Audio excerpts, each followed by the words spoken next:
Tidak butuh orang pintar untuk menyebut ulah Surya Paloh sebagai biang kerusuhan.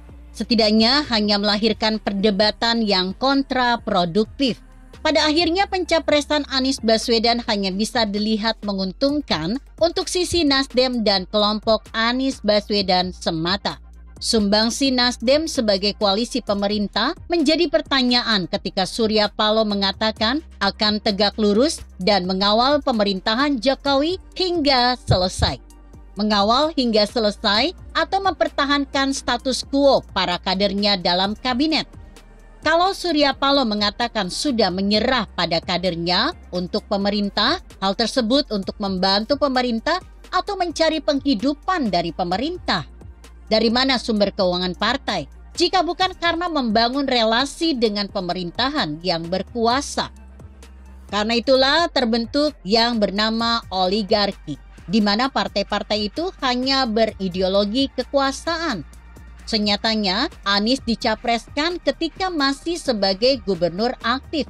Janji dan minta izinnya pada Surya Paloh bahwa Anies akan fokus pada tugasnya sebagai gubernur DKI Jakarta hanya pemanis mulut khas Anies.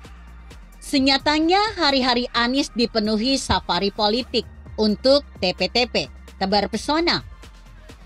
Hingga ke pertemuan di Petamburan dengan kerabat lama di awal perjuangan Anies sebagai gubernur.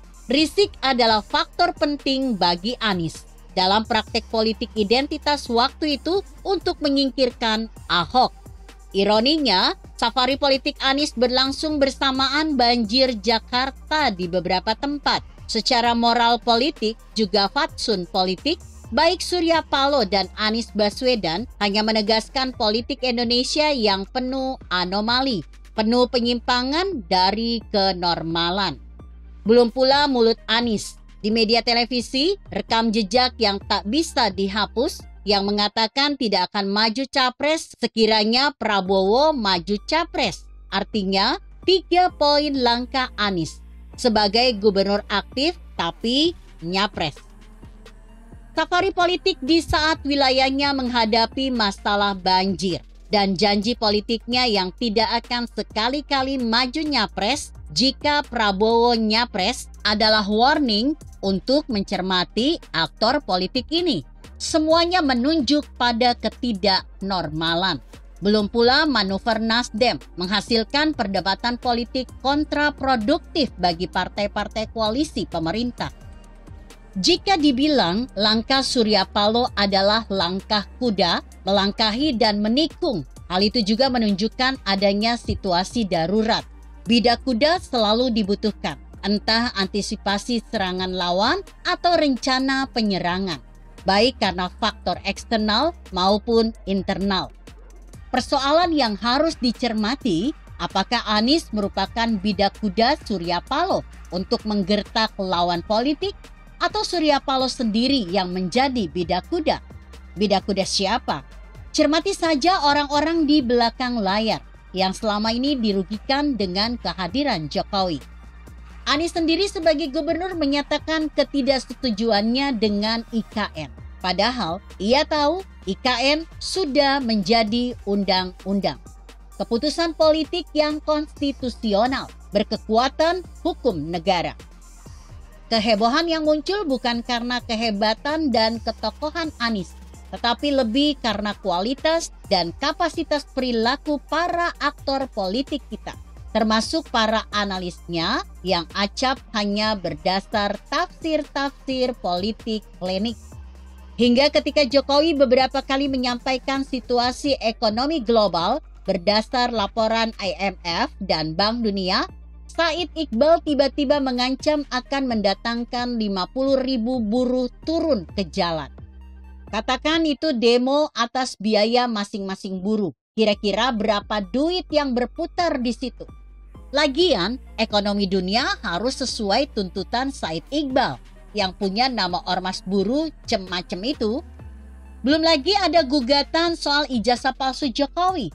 Ini atas pesanan siapa? Mengingat penggugat adalah pecundang yang secara politik dan ekonomi is nothing. Penggugat adalah penulis buku Jokowi Undercover 2016 dan menjadi terpidana karena bukunya yang berisi fitnah serta ujaran kebencian.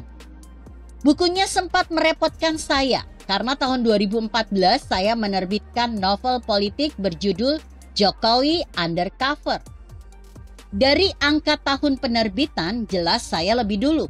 Meski isinya berbeda, buku saya karya fiksi, novel politik. Sedang buku yang terbit 2 tahun setelah novel saya dengan judul sama itu berisi hoaks dan fitnah pada Jokowi. Anehnya, demi negara hukum yang bermutu, pihak pengadilan memprosesnya. Padahal penggugat yang sebelumnya pernah dipidana karena bukunya yang dinilai berisi fitnah oleh pengadilan. Sementara apa yang digugat penggugat soal ijazah palsu itu tak jauh beda dengan apa yang ditulis di bukunya, yang oleh pengadilan sebelumnya dinilai berisi fitnah. Seolah dengan pelayanan hukum sekonyol itu bisa menutupi kekonyolan sistem hukum yang korup. Formalisme memang lebih jahat dibanding kapitalisme dan komunisme. Pemilu masih lama, tapi politikus selalu ingin bikin pilu tiap hari. Betapa brewoknya politik kita. Begitu kira-kira. Artikel ini ditulis Sunardian Wirodono yang disadur dari redaksi Indonesia.com dengan judul Betapa Brewoknya Politik.